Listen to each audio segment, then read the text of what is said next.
Open Your Eyes is brought to you by the Belize Bank. Our country, your bank.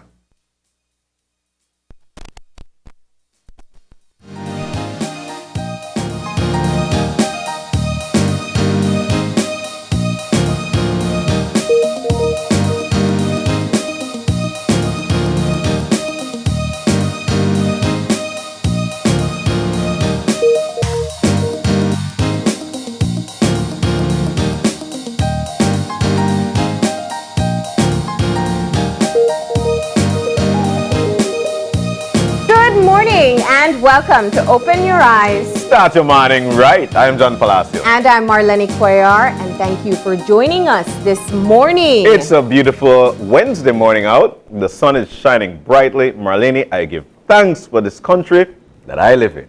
Yes, I was just telling you, it doesn't feel as warm as yet. And I say as yet, because it's probably going to be hot. Look, I'll tell you what, around, I think it was Monday, it was peaking at about 102 degrees in Cayo. In the Cayo district, or in San Ignacio, 102 degrees. Now, this is what it feels like, but there is actually, that's the degree, but there is actually a real feel. Yes. Which pushes it somewhere around 109, 110 degrees. For now in the city, it seems very nice. I really and truly love the brightness, but nonetheless, we know for a fact it will be hot. Yeah, we'll be checking in on our weather very shortly to find out just how hot it's going to be. I know they did say there are going to be some showers coming in. We're going to see if that's going to pan out and what part of the country we can expect that. Definitely. But first order of duty, as per usual, is to actually break down for you what the newscast showcased last night. And there's so many things to talk about, Marlene, but there is one thing that is actually rearing its head again. And we're talking about COVID numbers actually on the rise. Yeah. I think for the past few days, they've been seeing a rise of about 100 and something new cases. Yesterday was alarming numbers, very low recoveries, but a lot when it comes to new cases. Now, in the 60s, of course, but at the same time, it's alarming. And one of the things that we've been seeing, especially over the past 2 years of having the COVID-19 pandemic, we've noticed that when it comes to rising, the numbers keep rising for about 3 to 4 to 5 to 6 weeks before we could eventually see a trickle down of numbers. And also, Marlene, when it comes to these numbers, we know for a fact that there is somebody who knows somebody, and with the country being open like this, I don't know.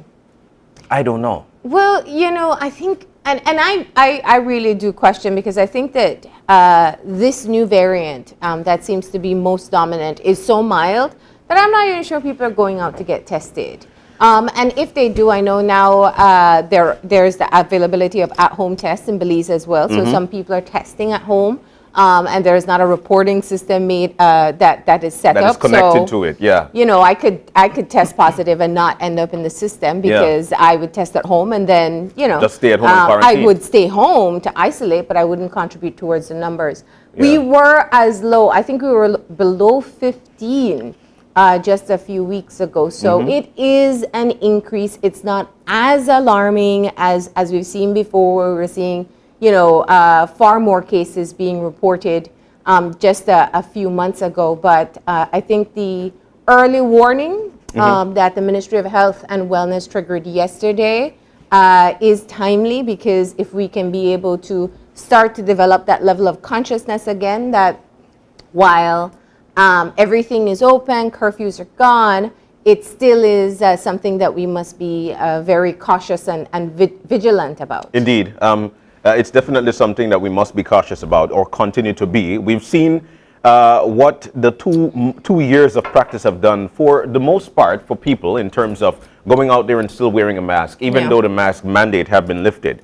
But at the same time, we want for folks to be very vigilant with respect to what's going on now. The numbers are trickling up, very small, like we mentioned, but at the same time, trickling numbers simply means that there could be a spread across the country thereafter. Now, also the Ministry of Health and Wellness had put out a release last week saying that for people who are 60 years and older, of course, with various illnesses, and of course, frontline workers, that you are eligible for a second booster.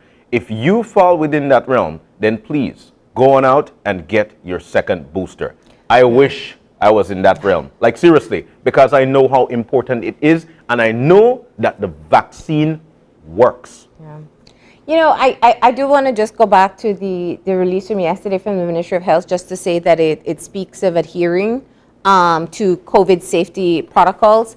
You know, what's interesting is we saw different events taking place over the past few months, and everyone was kind of monitoring to see if there'd be any rise. Yes. We didn't see anything after the March 9th weekend. We didn't see anything after April. But we did see some mass events over the Labor Day weekend. I know that Park Fest where I saw those images. That felt like I felt like I was watching a video from 2019 because that's how strange it was. But my question is, how do you ask people to enforce it?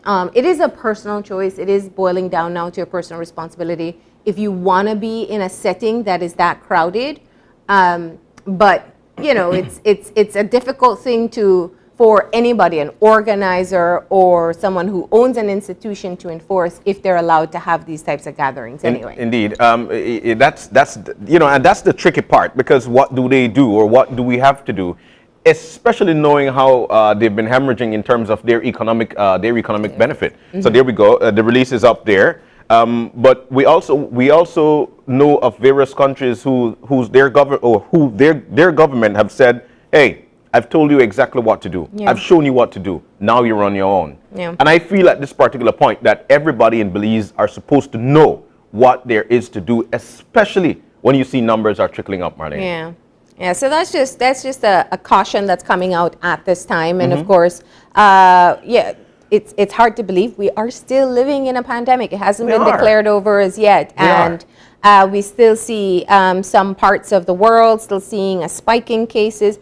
As I said, the silver lining in all of this is that the latest variants have been relatively mild. And it's not to say people have not gotten hospitalized or that people aren't still losing their lives. It's just not at the rate that we used to see before with some of the more virulent strains.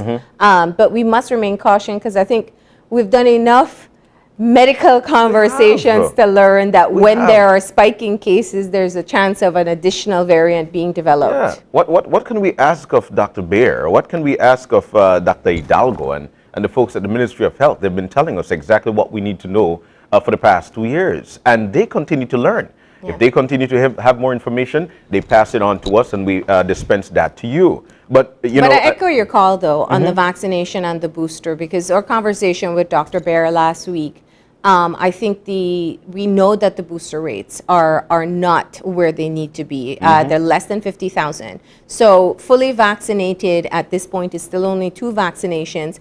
And it's clear that 2 shots, that the effect of 2 shots, it wears off after a while. Yeah. So you need that booster shot. So even though you're walking around with a fully vaccinated card, the vaccines may not be able to work as well unless you get that booster shot. So please, if you've been delaying because things have calmed down, maybe it's a good time to do it now, just so you can have that extra layer of defense. Indeed, and that's a part of what's buzzing. But I'll tell you what, there's a trickle-down effect, especially when we see these numbers going up, Marlene, in terms of how it affects the tourism industry. And that's another story that's on the buzz at this particular point. And we are seeing some very great numbers. The Belize Tourism Board have put out some very good numbers in terms of what tourism is like at this particular point. I don't want to say post-COVID. COVID not gone away yet. It's here with us as well. But what the numbers are like at this particular point when compared to about 2019 and those numbers. They're also expecting that numbers, at this point, we're sliding down into the low season. Yeah. That's around the summertime and whatnot. So we're sliding down into the low season, which the Belize Tourism Board are actually on a spike to try and get local tourism now back on the rise, which never really gone away either, because a lot of people were around the country. And also, Marlene, I feel that especially with the onset of local tourism, a lot of Belizeans found some new watering holes, some new places that they love to visit and continue to visit as well. So we are hoping that, or we're optimistic that Belizeans will continue to do that. The numbers looks very promising for the next high season with respect to tourism. But with these COVID numbers that we're seeing at this point, will it have an effect on it? So these are some of the things that we need to look on. And then there is the issue of the of the Tour Guide Association, where the Belize Tourism Board are actually telling tour guides that you're with the fuel situation. Yeah, the fuel subsidy. Yes, the fuel subsidy of 1.5 million that will be shared amount. You have to apply for that, Yeah. and you must be a tour operator and not a tour guide. So you Tour have to be guides with a work. company. You have to be with a company. Tour operators are eligible to apply for the fuel subsidy. Tour guides work for tour operators. Whether you work for a company or you call yourself an independent tour guide, you must be a part of an operator for you to apply for this. And of course, this is an attempt to be able to lower the cost of being able to offer the service. Yes. Without a doubt, everyone felt the effects of the pandemic economically, but the tourism industry, I mean, they went from being fully active, it was right before the peak of the season, to completely shut down for months with no access to income. So, you know, they're trying to recover. Yeah. And for tour operators, just like we've heard from hoteliers, it's not a matter of jumping back in and business picks up and you're back to normal. There is a loss experience. Sometimes there's debt that has accrued over that yes. time that has to be dealt with. And even the upgrades for the safety protocols that are required come at a Yes, cost as yes. well. So the fuel subsidy is one way to help, but the process is one where you do have to apply. So if you want to benefit from that, you have to go through the process to apply. And, I think the tourism numbers, if you go to any of the destinations, and even here in Belize City, you can see that people are very happy to be out and traveling again. You guys spoke with the guy from Passport Heavy who Yes, fell in yes, love yes. with Belize in just a few days. From 5 days to 33 days. Exactly. And he's proposing to come back again in the month of September for the fact that he feels, or he's been told, that that's actually the month that Belize really feel Belize. And so he wants to come back here. But these are the things that actually are working for us, because those words, they actually spread among the people that we'd call YouTubers. They want to come to Belize to experience what we've got to offer. Yeah. And they'll definitely want tours. And if you want tours, then of course you apply to your tour operators, and then you're being taken across the country. So you're totally right in terms of how the fuel subsidy will be benefiting the tour operators and of course families alike, Marlene. Yeah. So, so those are some of the things that's buzzing. Then there's the fisheries situation. That's definitely something that's buzzing again, where the fisheries department are telling fisher folks, especially for those who would go for lobsters, that, look, primarily what used to be the case was that the tail of lobster had to be 4 inches. Now they're saying 4.5 inches. That's what you need to do. These are your catches now. You must be at that threshold. 4.5 inches a tail. Fisher folks are actually saying, we go out there, we not see nothing like that. So we're not seeing it, so how are we going to do it? But we've also been seeing a depletion of stock. So Marlene, what do we do? Is it a rock and a hard place situation that we are in at this particular point? So much so that the fishers are actually saying that, yes, there was a meeting, and yes, there is a law that's in place that got started up that actually came into effect in March 1st, but we didn't know about it. The fisheries department are saying, you know what? Your folks are actually on the board. So if you don't know, then these are the folks who are not telling you. So what's going on there? Yeah, there's a breakdown of communication there, but you know, coming back to the issue, this reminds me of the time when there was a consideration of closing and it's happened a few times where you've had to close the conch season early because they'd met their quota. Yes. In a shorter amount of time. You know, we've learned one thing over the years, thanks to the environmental groups that have become very vocal over the years, and that's that our marine life, it's not infinite. It feels that way. You know, you go diving, you see an abundance of fish. It feels like it's infinite, but it is not. It's not. And fishermen have told us, fisher persons have told us over and over that it is, they see it based on their own experience, places that they used to go to catch fish or to go get lobster. They're not quite there anymore, or they're not getting the same amount, or it's not the right size. And these are a number of factors. It's overfishing. Overfishing. For one. Climate And change. for two, because the marine environment itself is changing. It's Just like changing. we have strange weather patterns, It's we the know same that thing. the sea is also, and the oceans are also having changes as well. So Yeah. it is a really tough situation because they rely heavily on the income from lobster. That's premium price, and Yeah. that's just like how our tourism looks forward to their high season because that's when they generate a lot of their income. Fisher folk also look forward to lobster season to generate a large lot of- amount of yes. their income. You're totally so right. it is a tough spot to be in, and point 0.5 might sound like nothing to us, but it means a lot to them if it means a difference between bringing in a decent haul or not enough. Yeah. But I think they need to continue with the communication. That's primarily. So everybody could be in a level playing field when it comes to dealing with this issue. Like you mentioned, Marlene, the fisher folks are the ones who are actually down there. They know exactly what Yeah. to, how to. They know what they're seeing because they're in the waters every season. And but it is very important for us to have the laws in so we could eventually see a better rise in the stock. But like I mentioned, it seems to be a rock on a hard place for both parties, because if we're trying to implement, you're saying that we're not hearing about the implementation, the stocks are being depleted. You're telling us that we need 4.5 inches. We haven't seen that in a while. Then what are we going to do? How long does it take a lobster to actually grow 0.5 of an inch of tail? So should we extend the closure of the season? Should we?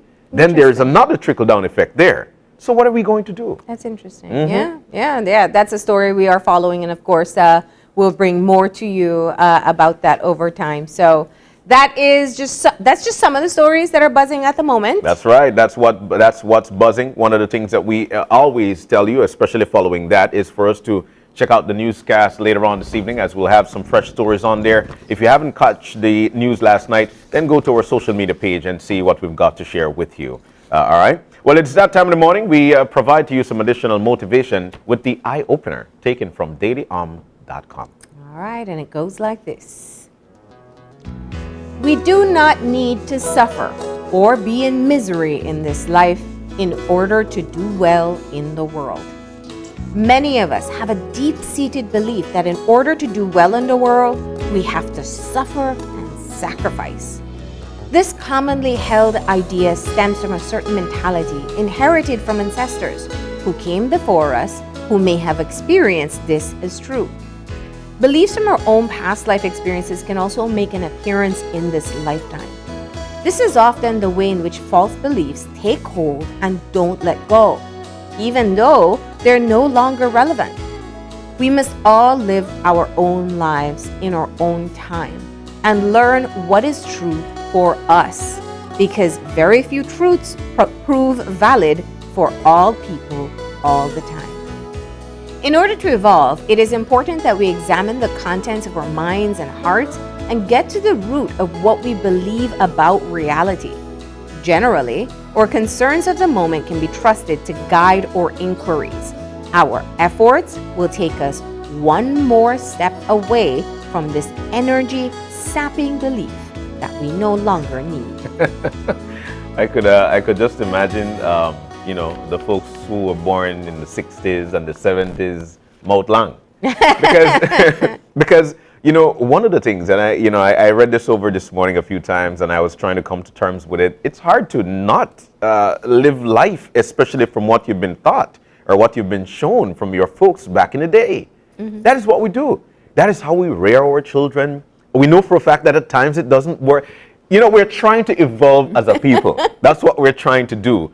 But at the same time, my thing is, you take what you've learned and then you try to make it better while you instill that into the ones that you've got now, and see how you balance that situation up. I see a smirk, Marlene. I see a smirk. I'm smiling at you because I can see that you're really having a hard time digesting this one. Yes, because it's hard. I mean, these are the things that you've been taught. There are so many things that I've learned that I'm not implementing at this point, because I feel that what I've been taught then is totally different from now. But there's so many things that we take away from then and try to instill now, and it works. Well, you know, if I put this into perspective, when I read it, one of the things that comes to mind is where people are talking about things like the Great Resignation that's happening. They call it the Great Resignation, but people have had time to refocus their thoughts and energies into what they really want in their life over the course of this pandemic. And, you know, there's a breakdown that says certain generations are more prone to be seeking a more purpose-driven life. Here's my take on it, though. I think that two things. It isn't ideal to be able to have the right balance. You know, you must, there is some sacrifice involved in just about everything you do. You want to lose weight, you got to sacrifice. You know, you want to be healthy, you got to sacrifice some of the stuff that you normally have. You know, you want to get more sleep, you got to sacrifice some TV time or hangout time. If you want to, so everything comes, you know, there's not more time that you're going to get from the day. It's better allotment of time in your day. So it's going to be more of one, less of the other. But in general, though, I do think that the idea of life is meant to be all suffering and sacrifice is one that we can comfortably move away from. You don't necessarily, I mean, it's like people who are, and you hear it a lot of times, people who are compulsive about achieving things. They're extremely goal-oriented, that they get there and they're like,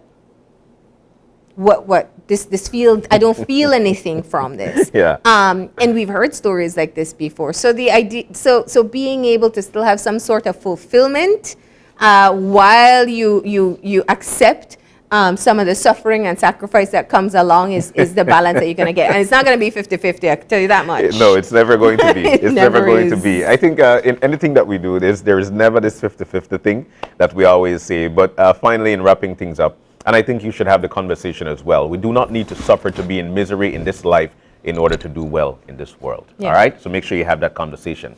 Our forecaster is on the line as we speak. Is it going to be a hot day? Will there be any rain? Any sarcasm? Francisca is on the line. She'll tell us. Friends, morning. Good morning. How are you guys? You know, you always have this "are you ready for sing" voice when you get on the phone. We're doing great. How are you? I'm good, thank you. All right, so let's get on into it. We are feeling the heat. We've seen it over the past few days. What's the general situation going to be like? And we go from there.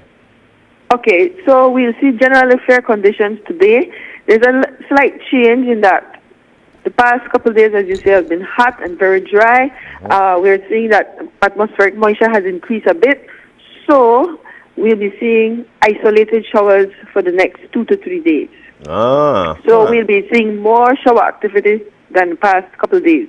All right, the plants in my yard, they scream for it, so we must get it for them. But in the 24-hour forecast, what are we going to see? Okay, sure. So we'll see sunny skies today. We'll see a few cloudy spells. We'll see partly cloud skies tonight. And as I said, showers will be isolated. Okay. Already the Orange Walk District, Stan Creek District, they have been getting isolated showers since this morning. Oh, wow. All right. And the winds? Out of the east and northeast, 5 to 10 knots, and producing slight seas. So we're only seeing 1 to 3 feet waves beyond the reef. So while Orange Walk District, Stan Creek District are seeing a slight increase in some drizzle or rain, what are the temperatures going to be like? Tell us about the highs and lows. Okay, still on the high side, I would say. We're seeing 88 Fahrenheit along the coast this afternoon, 96 inland, 82 up in the Maya Mountains. And overnight, 80 along the coast, 74 inland, 68 up in the Maya Mountains. All right. And the extended forecast, what should we expect for the next few days? Okay, so for Thursday and Thursday night, we'll continue to see generally fair weather and isolated showers. All right, we've been warned. Now we know exactly what to expect. And the sargassum update, we know our coast or friends living along the coast are struggling with a lot of sargassum coming in. Right, and unfortunately to say, we'll continue to see this for the next couple of days. Oh, wow. That's right, that's right. And then one more thing, the fire forecast, during the past 24 hours, the satellites have picked up many hotspots or fires around the country. And because of the continued heat, isolated showers won't play much role in it, and so we'll continue to see a high fire risk. Oh, wow. All right. That's right. Well, Francisca, we want to thank you so much for joining us this morning and warning us. Thank you. Thank you too, and you're welcome. All right. Do enjoy your day. Okay, bye-bye. So we've been warned, Marlene, in terms of what the weather is going to be like, some showers in the Orange Walk and Stan Creek districts, but nonetheless, it continues to be hot. That's right. So it's time, but that's time of the morning. We move on to let you know exactly what to expect for our show for this morning. We've got 3 very important topics to share with you. We'll be kicking things off this morning, though, with the Belize Tourism BTIA. They'll be having their summit and the reimagining of the Belizean tourism. So that's a very important conversation, something that I alluded to this morning. So they'll be in to talk to us about it. And the second part of the show, actually May, is Brain Injury Awareness Month. Wow. So the Belize Brain Awareness Association, the Belize Brain Awareness Society, I'm sorry, they're going to be joining us to talk about a number of different brain disorders and illnesses and even injuries that people do suffer, and some of the things that you can look out for. There's also looking out for signs of stroke, you know, if you've had a concussion and it's had a long-term impact, all of these things, they'll be able to tell us a bit more. Indeed. And finally, for this morning, I'll tell you what, there's a skill that we all need to have, especially if we are in a coastal environment or along the rivers or the watering holes in Belize, and that's to learn how to swim. The YWCA will be having reps to tell us about their swimming classes and upcoming summer programs that they will be having this summer, and you want to take part in it. They'll be telling us all about that in our 3rd segment this morning. So we've got to take the break, but just before we do, Marlene, I've got a birthday shout out. And I've got to say good morning and happy birthday. It's in advance, as the birthday's tomorrow, and that's none other than Nurse Erica from Belize Medical Associates. A very pleasant morning to you. Happy birthday in advance. Wishing you all the best. Okay, switch up the song this morning. We're going to take the break. When we come back, we'll dive directly into the conversation. You don't want to go anywhere. Stay with us. We'll be back.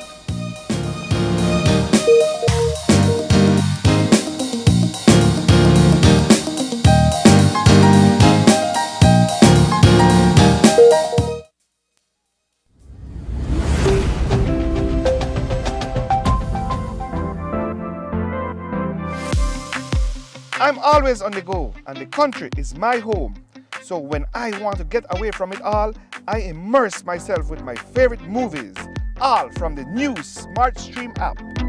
It's easy to use this service. Purchase your movies from the app and use your mobile data, Smart Stream data packages, or smart broadband to stream and enjoy. Be like me and stream on the go with Smart Stream.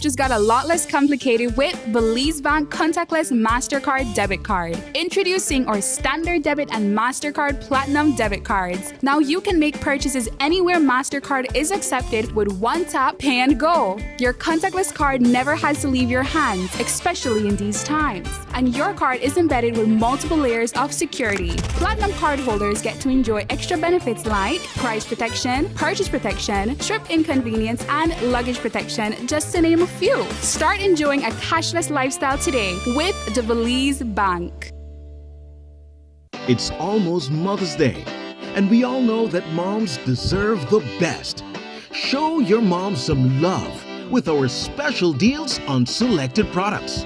Whether she needs a laptop for work, a phone to keep in touch, or a TV to enjoy her favorite shows, we have the perfect gift for her at Cellular World. Shop and get up to an additional $15 off your purchase when you follow the simple steps to Shout Out Mom with Cellular World.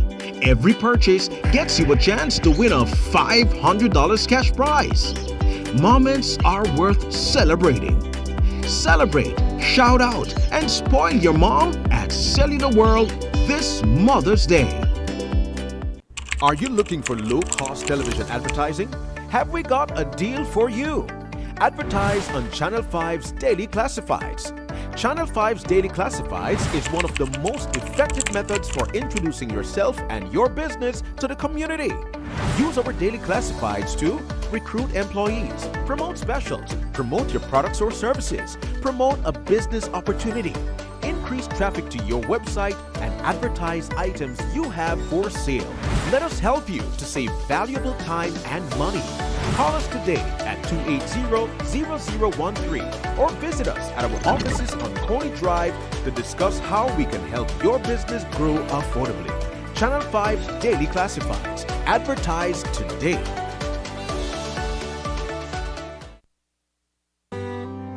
My name is Natalie and I'm a working mom with 2 small children. Before I got pregnant, there were never any issues about my performance at work. However, when I did get pregnant, the way I was treated made me feel that I wasn't welcome anymore in the workplace. And so I decided to resign for my health and for the health of my baby. By the time my husband and I decided to have a second child, I was working at a company that had policies that accommodate women who are pregnant and nursing mothers. For example, we would get time off to nurse our children. I feel lucky to be working for a company that does not discriminate against pregnant women or nursing mothers. I believe that all women in Belize deserve that right. And at the end of the day, we're all Belizeans and we should all be treated with respect.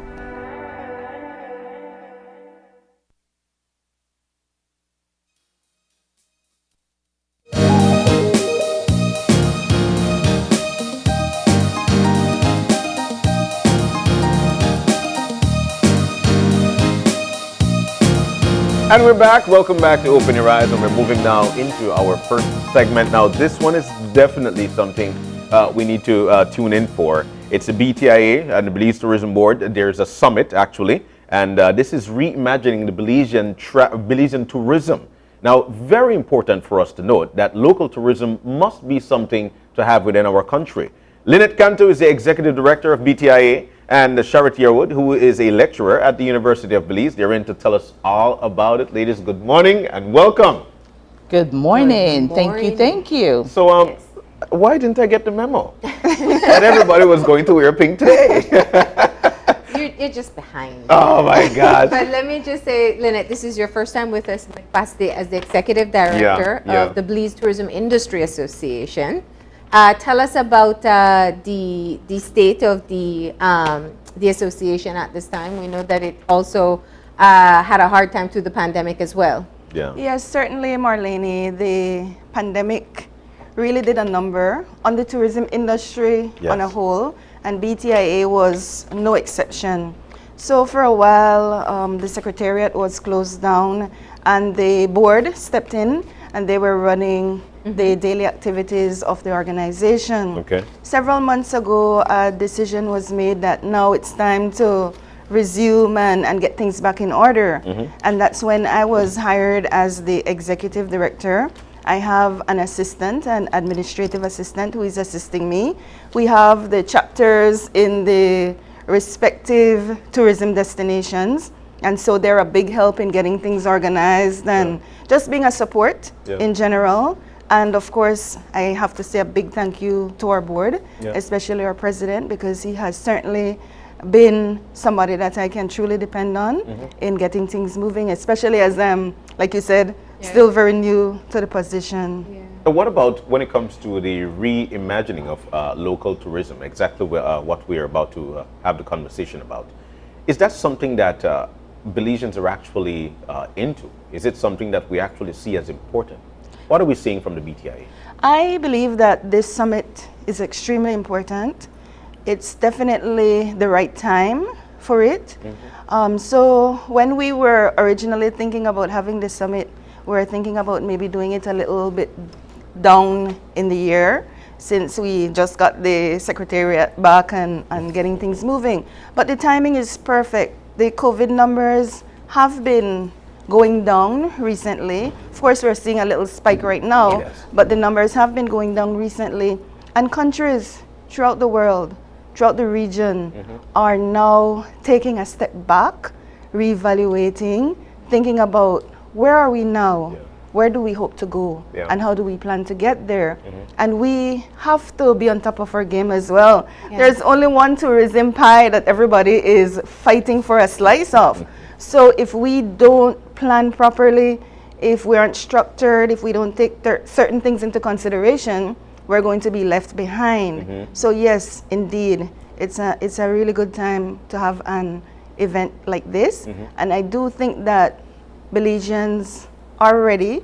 We did see the devastation of the pandemic, and we realized just how important the tourism industry is to everyone. You know, I love the collaboration with the University of Belize, because you have a very strong tourism program. I know a lot of young people, and even people who've been working in the industry, go back to get their degree. Things have changed. The pandemic has changed us, and it's changed the world. And it means that even the way you'll be able to instruct students as they go through the programs and what to expect, that means that will take a bit of a reset or reimagining as well. Correct. For us, we offer 2 programs right now. We have a bachelor degree program in tourism, and we also have an associate tourism studies degree. And what has happened is, it has been interesting for us because John is familiar with some of the events we do, and there's a particular course in there called Events Management. And so what has happened is, over the last 2 years during this pandemic, our events went virtually. So our students embraced it totally. And all the events we've had our marketing expo virtually, and we've had the tourism related events virtually as well. And so it is certainly something that has created a shift. And we are prepared to deal with this, and we will continue to embrace these things. Sharet, you know, before the pandemic, there were a lot of students who are actually into this, into tourism, and of course flocked to UB for it because the courses are actually great there. Then we went into the pandemic, or we are in. There were lockdowns, students weren't able to go to school, it's not face-to-face anymore. The social aspect of tourism is the most important because we have to know how to communicate. What are we seeing right now from the UB or UB students? Are they still flocking to it? Do they see the importance of tourism now after the big hit that we had a few years ago? What are we seeing there? I'll tell you that initially, so we'd say go back to 2020. Let's go back to 2020, and that first, after say August, that intake, we saw a small decrease, right? But I'll tell you that it has gone back up. We're normal, right? We're normal. Our numbers look good, and I must say that the industry has been very receptive to hosting our students because there's an internship component. So like Lynette here has been hosting for us this semester. And so they're back out there, and we're going. Then let's get into sure. I wanted to shift gears to the summit itself, Reimagining Belizean Tourism. You know, when you hear and you hear from tourists, and even what we all feel, there's a let's do it now type of mentality everybody's taking, because we don't know when we'll be locked down again for 2 years. It's actually possible. So you can capitalize on that. But I wanted to get a bit from you, your objectives here. Is it that the product needs to change? Is it that marketing needs to change? Or is it that we need to change how we showcase our product? I think it's a mixture of all of what you mentioned. Like I said, the COVID pandemic was an eye-opener, and it made us realize that the tourism industry certainly needs to be more resilient. Yes. And so crisis management now has become key. We took certain things for granted, and usually crisis management was just focused on a local level, and when the pandemic hit, we realized that this isn't a local problem. It's a global problem. So crisis management is really important. We also have to consider the effects that tourism has on the climate. I mean, as I was mentioning a couple days ago, when COVID hit and everything went on standstill, you saw everything coming back. You saw the flowers, the plants, the wildlife. Right. So it made you realize that some of the actions that we're having as human beings are really affecting the planet. So responsible tourism planning is very important, right? We need to look at how do we attract tourists to Belize? How do we increase our overnight arrivals? At one point, we were celebrating because we had been ahead of the Sustainable Tourism Master Plan, but now, you know, we're starting back from scratch. And the numbers so far for this year have been good. For the first quarter, according to the BTB statistics, we reached almost 100,000 in arrivals from January to March. So that's good. But is it what they call revenge travel? People have been cooped up for so long and they just want, like Marlene said, you know, we don't know when another pandemic is going to, you know, be upon us full force and we'll be locked down again. So let's travel now. Or is it that Belize is just top of the mind and people just want to come here? We've been hearing artists, we've been hearing celebrities, we've been featured in top-notch publications. So it's important to sustain that momentum and to attract people. So these are some of the things that we'll be focusing during the summit. We'll be focusing on. What about the resilient part, though? Because you know what was fascinating? How people pivoted instantaneously. They were no longer able to work in the hotel industry or offer their tour guides, and they were, you know, making pizzas for delivery, or they started crafts or whatnot. Is that the future? You think that you'd have to be a part of the industry but still have a backup plan or an off-season plan at least? That is, go ahead. That has, I think that's one of the things that we have always taught at the university, that there always has to be a backup plan. And a lot of times I think, you know, we get so comfortable with what we're doing and we don't realize, hey, well, how can I shift a little? How can I diversify? And I think that's the mindset that a lot of our stakeholders will have from here on out, that we will always think about diversification. What else can we do with the resources that we have? Very important. So, there's definitely going to be a shift. I wanted to get to the collaboration between the BTIA and UB. We know for a fact that, especially with our youths today and how resilient they are, like we used, how resilient they are in terms of trying to push things or propel things forward. We know technology is on the rise as well. Everybody is into it. How do we? What's the collaboration like between the BTIA and of course UB in terms of trying to propel this summit for success? We have a planning committee, and we've been working on this for months. So our flyers out there, the university will be marketing as well for the summit. And so that's important. We will have our students involved as well. And so it's going to be very exciting. When is the summit though? Just to tell you a little bit about we're definitely going to get into that. Yes. Well, he's trying to mark the date down on his calendar. We want to see you there. He'll be there. Yes, before I get into that, I just want to say a really big thank you to UB. They certainly stepped up and have provided us with a high level of support. Also to Mar Fund, who is one of the major sponsors of this summit. So I just need to get that in there. And then the summit will be held on Thursday, May 26th. So we're just about 2 weeks away. And it's going to be held at the Best Western Belize Biltmore Plaza Hotel. It's going to start at 9 in the morning with the official opening ceremony.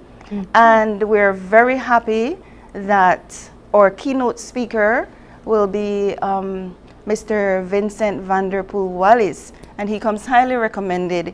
He's a former tourism minister of the Bahamas, as well as the former Secretary General of the Caribbean Tourism organization. Wow. So he brings a wealth of knowledge and experience to the table. And when we reached out to him, he was so enthusiastic. He really wants to be here and to be a part of this event because he sees the importance of it. So we know that he is going to give an awesome presentation. And let me just interject quickly there. He is big on service quality and the tourism experience. Yes. Yeah. So Yes. I'm sure, you know, And we're going to glad, enjoy his I'm glad that you went there, presentation. because one of the complaints of Belizeans is always that how they're treated in terms of tourism here at home. So they decide, okay, let's flock to other countries, let's go to the neighbors, and they're loving that there. So how do we try to re-emerge all the when it comes to how Belizeans are treated in Belizean-born places? What are we going to see there? What do we expect out of the summit with respect to that? I think that's a very valid point. During the pandemic, of course, we know that the local travelers, the Belizean travelers, were the ones who kept the industry going. So certainly we need for our hoteliers and other tourism service providers to keep that top of the mind and to embrace our locals with that love that they did during the pandemic.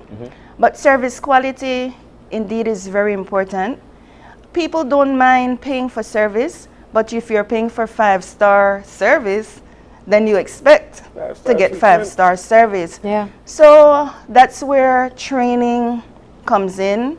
That's where refocusing the direction in which we're heading. And those are some of the things that will be brought to the table during the course of the summit. Those are some of the discussions that will be had, because certainly our product needs to be on par with and hopefully surpass other regions. We're attracting people here, but when they come, we want them to come back. So we want them to have a good experience when they're here, so that when they leave, they tell their friends, they tell their families, they tell their co-workers about this amazing experience that they had in Belize. And a lot of it comes from the charm and the hospitality of the local people as well. That's what's fascinating, because I don't know if what the latest surveys say, but we always hear people say the people, we love the people. So the capacity for great service is there. I Right. echo John's point with the Right. concerns for Belizean travelers. But how do you, in the summit, what's the involvement of other stakeholders? Because our product, Belize is a destination. And if I go somewhere new, I talk about the destination. And that includes airport service, how long it takes me. We've all seen the images of us Saturday at the airport. Yes. The taxi I may choose to jump into, the rental service I use, the hotel I stay at, the tour I go on. The food you eat. The food I Yes. eat. And even if I stop at the street side One of the vendors, restaurant, yes. it's the service I get there as well. So it's an all-encompassing experience that people will report on. So how do you get everyone else engaged? Maybe you could share Yeah. the topics. at One this of point. our, it's going to be 5 panels. Okay. I will go through the panels in just a minute, but one of the panels that we're focusing on is branding our tourism product for resiliency. And those things that you mentioned fall right into that category, because Belize is a brand. And so there are certain things that you expect when you're branding your product or your service. And so we'll have an expert panel who will be looking at things like that. How do we ensure that when someone comes here, that they get the experience that they're looking for, all the different aspects from they arrive to the time that they leave. So we've thought about that, and that's certainly going to be one of the panels that we will be discussing. And there will be a question and answer component.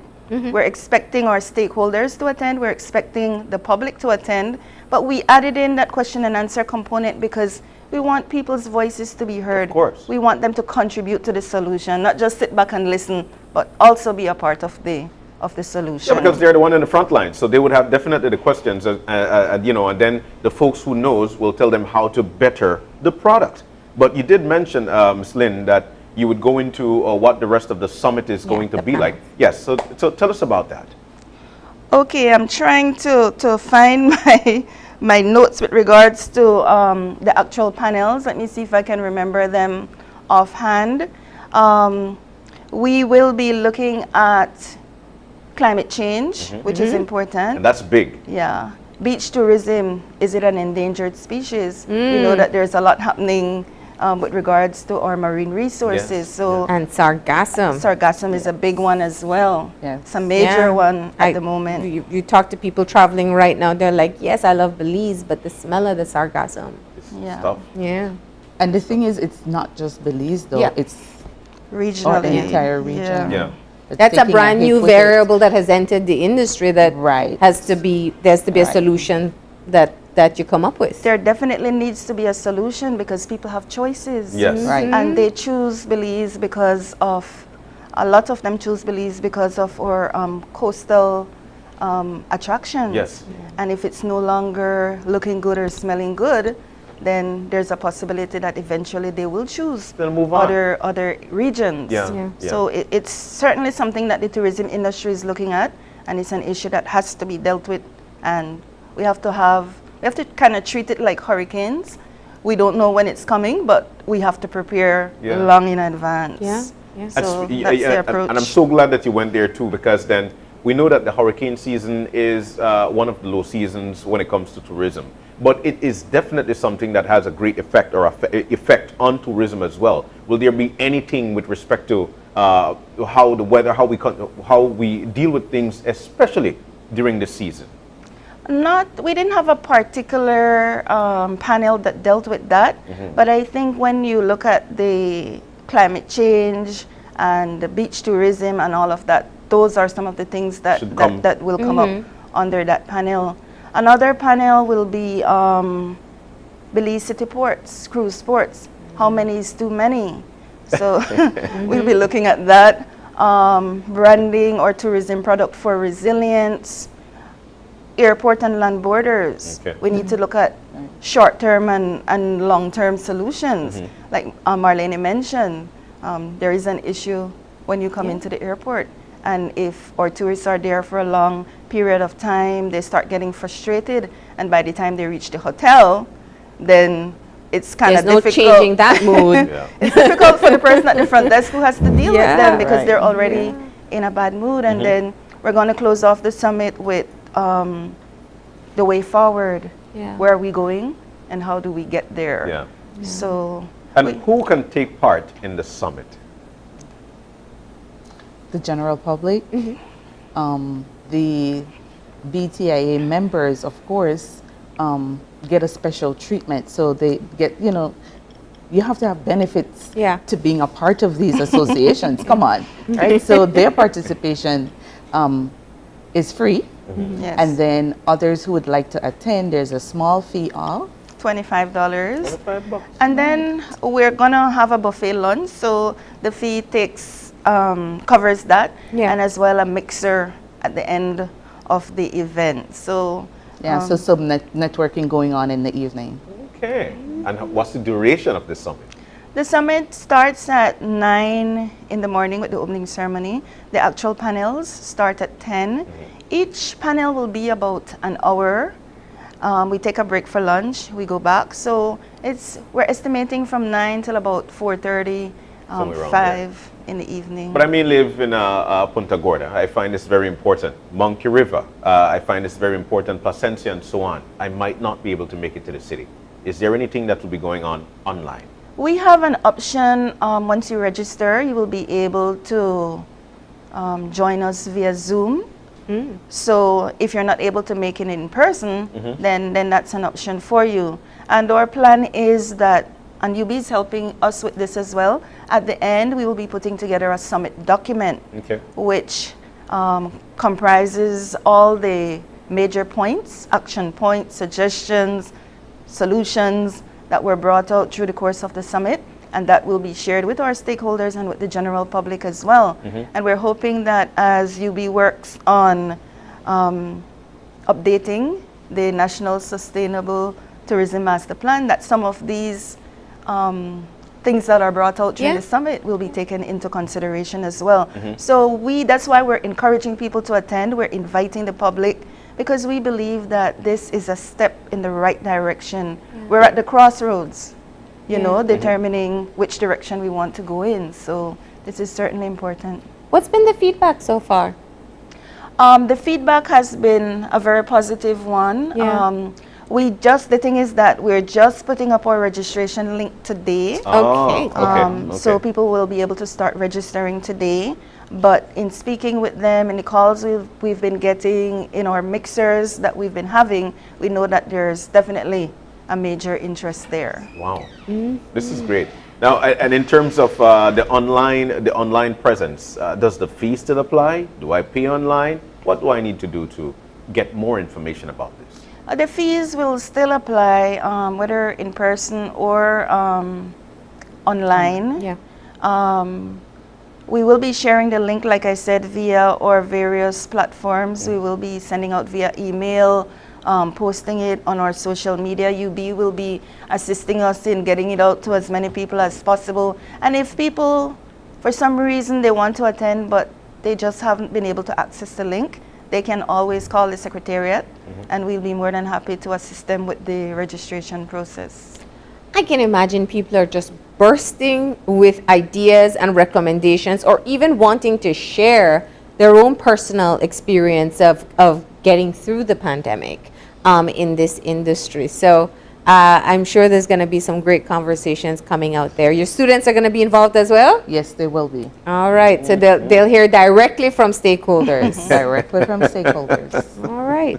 Well, ladies, this definitely sounds like a great opportunity for all involved to be able to get updated on what's happening, but also share their own experiences and trigger some thought and planning into what the future will be for us as a tourist destination. Certainly, and that's what we're hoping, that at the end there will be innovative solutions that can be implemented. All right. Well, we want to thank you so very much for joining us, both of you. Next time, make sure I get the memo. So Okay. We'll send it forward to the summit. All right, so we're about to take a break, and when we come back, our next discussion is going to be about Brain Injury Awareness Month. How can we celebrate, or what's going to happen? What is it about? We'll discuss that when we come back. Stay with us.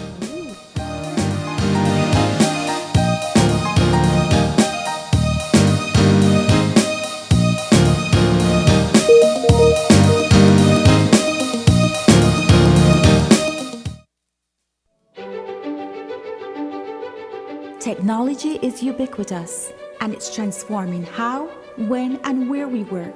Fulltech Systems is placing award-winning devices in the hands of information workers, allowing them to work without compromise in a world without wires, to innovate, create, and to maximize productivity anytime, anywhere, satisfying the needs of the desk-centric remote and field worker and every other worker in between.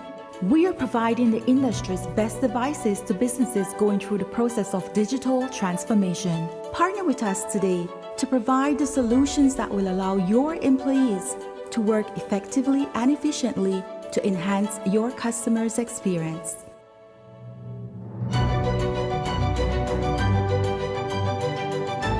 Fulltech Systems, your technology center, where you'll come for the price, but stay for the service.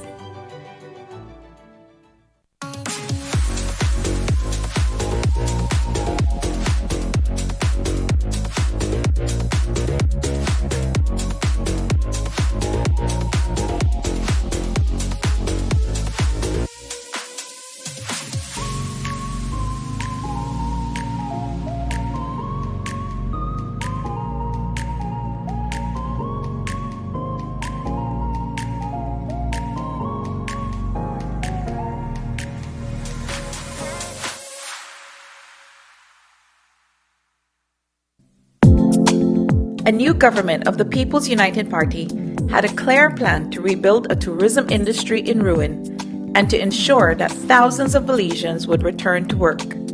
Today, tourism is Belize's premier revenue earner. Hotels, restaurants, bars, clubs, and tour groups are open for business in a big way. Small and large entrepreneurs and vendors are benefiting from a vibrant industry, with new airline carriers choosing our destination. Our people are working again, providing for their families and helping us to build a beautiful, stable Belize. That was our promise. and we are getting it done.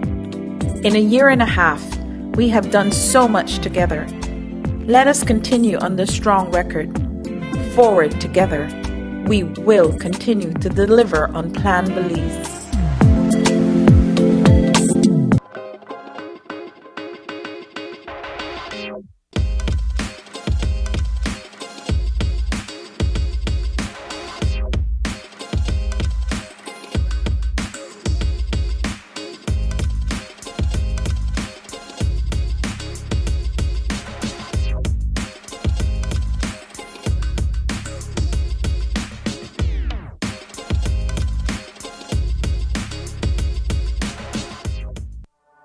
Todo beliceño merece tener una conexión de internet de calidad, rápida y confiable en su hogar. Para clases en línea y trabajo desde casa, es la nueva forma de vida. Diginet es el proveedor número 1 de servicio de fibra óptica, impulsando la transición digital de Belice. Y ahora nuestro servicio de Diginet es aún más accesible con nuestro nuevo plan de entrada. Por tiempo limitado, tú y tu familia pueden disfrutar de 20 megabits por segundo por solamente $49 mensuales. No más clases perdidas ni reuniones virtuales interrumpidas. Te está costando mucho tiempo y dinero. Diginet es mejor que cualquier opción de cable o servicio inalámbrico. Visita cualquier Digistore hoy y suscríbete para la conexión más rápida y confiable de Internet para el hogar en Belice. Ven a ver lo que te has estado perdiendo. El mismo servicio de fibra de alta calidad, rápido y confiable, ahora a un precio aún más bajo.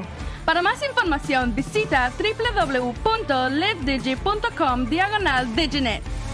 Digi, nuestra telecomunicación nacional.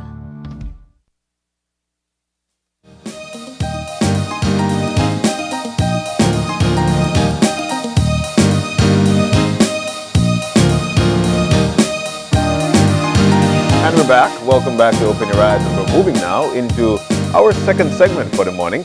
Now, very important topic to be have here. This is all about Brain Injury Awareness Month. Now, in to talk to us about it, we've got Dr. Marco Mendez, who is a pediatrician and also a neurologist, and Mr. Lyndon Simmons, Belize Brain Awareness Society member. A very pleasant morning to you, supporter, actually. So good morning, guys, and welcome. Good morning. Good morning. I know you came here with a helmet, yes. Of course. We see the jacket and everything, no, it's good. Of course, But guys, the importance of Brain Injury Awareness Month. Dr. Marco Tulio Mendez, I'd like to get to you first. Let's talk about this month and the significance of it. Yes, it's very important that we talk about accidents that happen on the road traffic accidents. Yes. Belize is number one, I would say, in Central America when it comes to the population. Okay. On road traffic accidents, and that is something that has to really give us an idea that we need to be aware that there are certain problems that we are going to face when we have a road traffic accident, especially the brain. Yeah. Okay? So due to that fact, I think that yes, within the month, it is awareness of brain injuries, and road traffic accidents is one of them. So I think that highlighting those areas that whereby it's going to be very important for the population to be aware that, for example, bikers. Okay, bikers. We have always. I was just speaking to him that when we hear bikers, like, oh, they are prone to that. And yes, they are prone to that, but there are certain measures that need to be in place so that they don't injure their brain. Because once brain cells are damaged, they don't regenerate. Okay? And that is an issue. All right. So we need to be giving this type of programs so that people have more precautions when it comes to during the traveling by road. Yes. Especially the vehicles, because when it comes to bikers, yes, it is frequent, but it is more frequent car accidents that we have in the country. Yeah. Let's step back for a minute. The Belize Brain Awareness Society has been working for some time trying to help people understand that there are different types of illnesses or injuries that you can have on your brain that affects your life. And that is with neurological conditions you may be born with, to having suffered a terrible injury and having the after effects, things like stroke, stroke recovery. Let's talk about just how these types of incidents and issues affects a person's quality of life. Yes, Marlene, that is very, very important question that you provide us there, because we have to be aware that prevention is better than cure. Of course. Okay? And our diseases, frequent diseases in the country, are those that are non-communicable. Yeah. Diabetes, hypertension, and within that, strokes, heart attack. And what they cause our brain is basically there is an inadequate blood supply. Either artery burst, or that there is not much oxygen provided to that area where the stroke because of a blood clot or something that happened in there.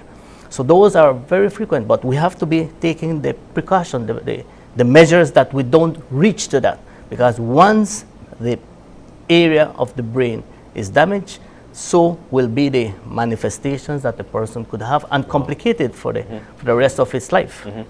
Just a quick question. How long or how quickly can a lack of oxygen supply to the brain have long-term effects? Things like strokes or when you see, because you're talking about chronic conditions leading to things that would affect the brain. I mean, are we talking a couple of seconds, a minute? How quickly can it happen? Up to 5 minutes, more or less. Okay. Up to 5 minutes. Wow. And once that brain cell, because of that lack of oxygen, is damaged, it is not coming back. So that function there is going to be basically permanently damaged from that area of the brain. But the surrounding areas is where one provides and starts to recommend the physiotherapy, so that it's going to increase, those cells are going to complement the other ones that are dying. Yeah. Yes, but more or less it's the time is about 5 minutes. And you know, you always talk about early signs of a stroke. Sometimes you can tell that a stroke may be coming. How do we know? Yeah. There is what we call the transient ischemic attack. It's just signs that are that the person starts to feel, and they are signs that are very, let's say, mild. Let's say just feeling that you start to have a decrease of sensation or tingling of one extremity. An increase? Yeah. So you tingling. your arms, like your limbs get tingly? Tingling, one part of your body especially, then you start to think that one part of the brain is going to be having a stroke. Wow. But yes, there could also be dizziness, right? And there are also alterations with your visual, with your vision, okay? And of course, the person starts to feel odd. I mean, there is something happening to me that I am not like coordinating. You feel off, yeah. I'm not coordinating. Yeah. Okay, and those are signs. And if I go to the hospital at the tingly feeling, a little dizzy, I may actually be able to stop the effects of a stroke.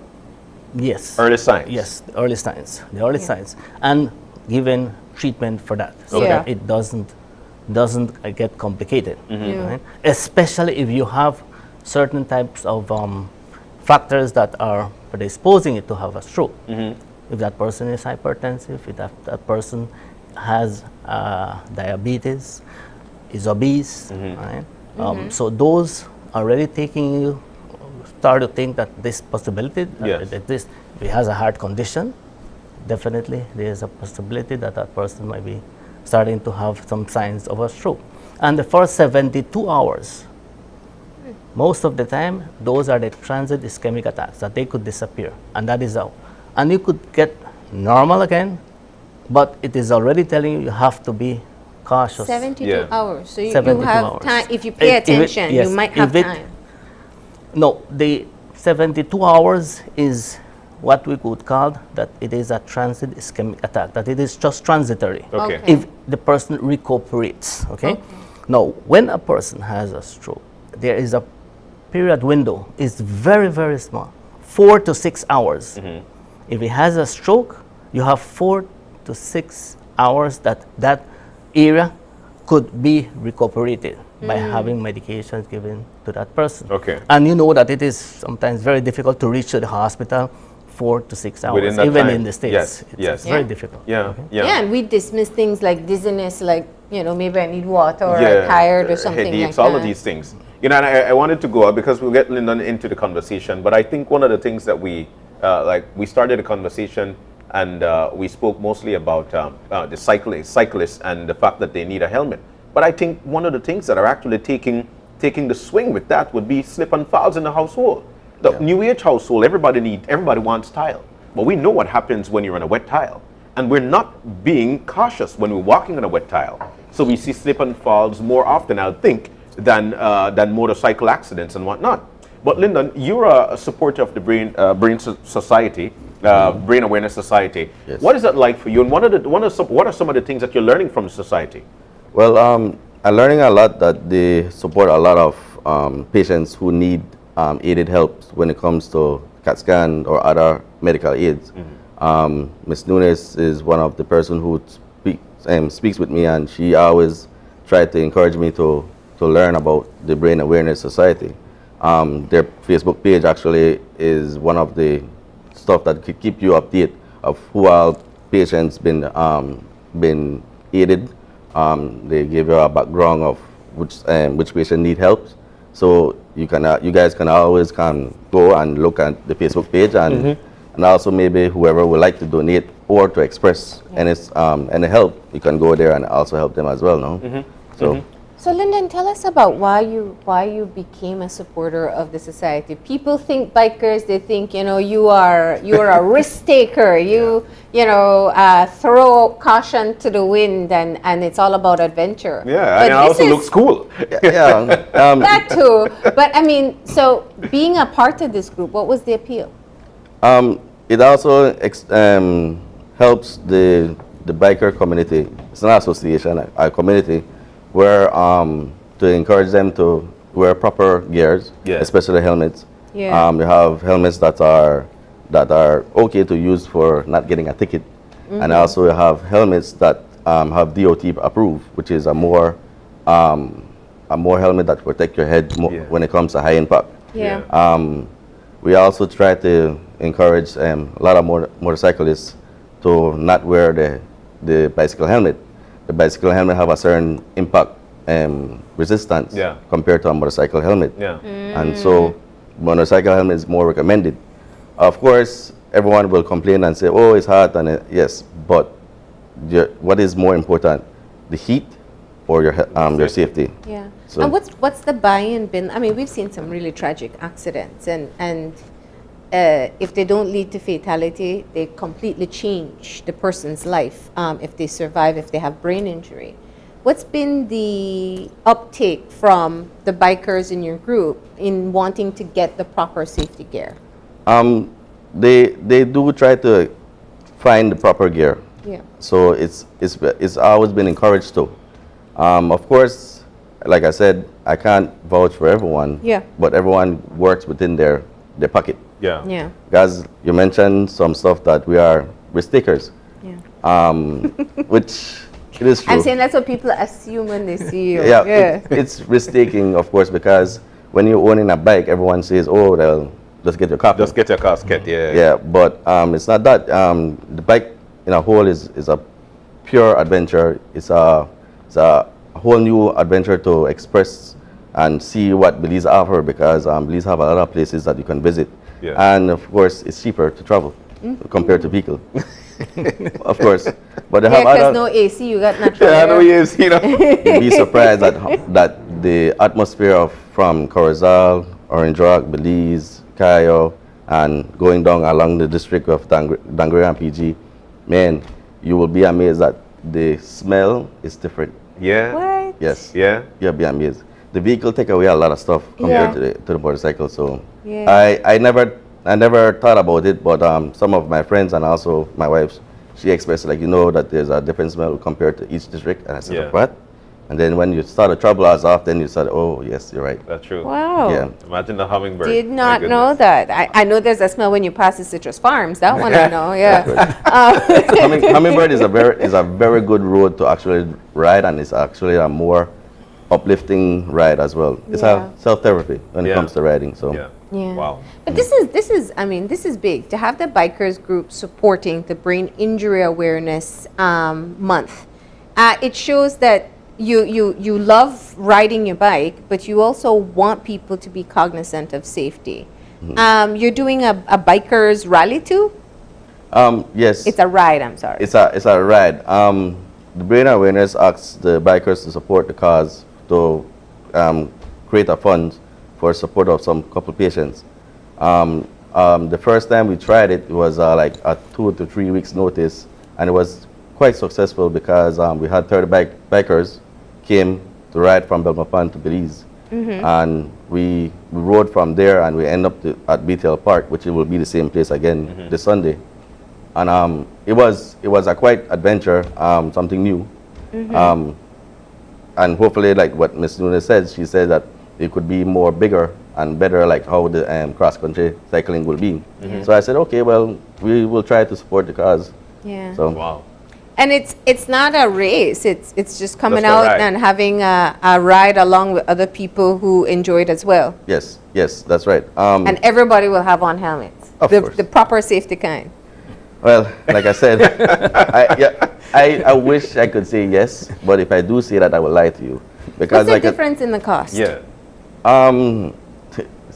If I express the price, it will be like wow. But it started from maybe $150 to maybe $1,000 or more. Really? Okay. Yeah, it's all depend on the brand. It's all depend on the brand of the helmet comply with the DOT or other companies that test these helmets, because these helmets have safety been tested rigorously, so that that when they do produce it to the public, they can say, okay, Yeah. this Yes. helmet is safe for you. Safe. Yeah. What are some of the things that you look forward to? Because there are a lot of people who would want to get into cycling, but they're not aware of what they're supposed to look forward to, especially or look out for with respect to their helmets. So what are some of the things that you look at a helmet for and say, you know what, yes, this one is good? Well, of course, they have the DOT brand at the back of the helmet. If you're not sure about the brand, you can research about it. YouTube is like the school of everything. Yeah. So you can also research on that. If you're not 100% sure of the helmet itself, you can also educate yourself of how to look for a helmet. YouTube again. Yes. Yeah. You have the website that can express many things on how to look for a proper helmet.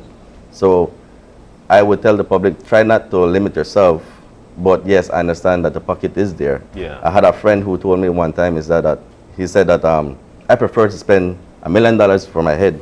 And I told him why. I said, because my body can be dislocated, but if I have a mind where my mind controls everything, I can still produce money. I said, okay, makes sense. Well, that makes sense. It's true. So Doc, let's break it down here. What's the level of impact that you're looking at? No helmet, not very safe helmet, and a secure helmet.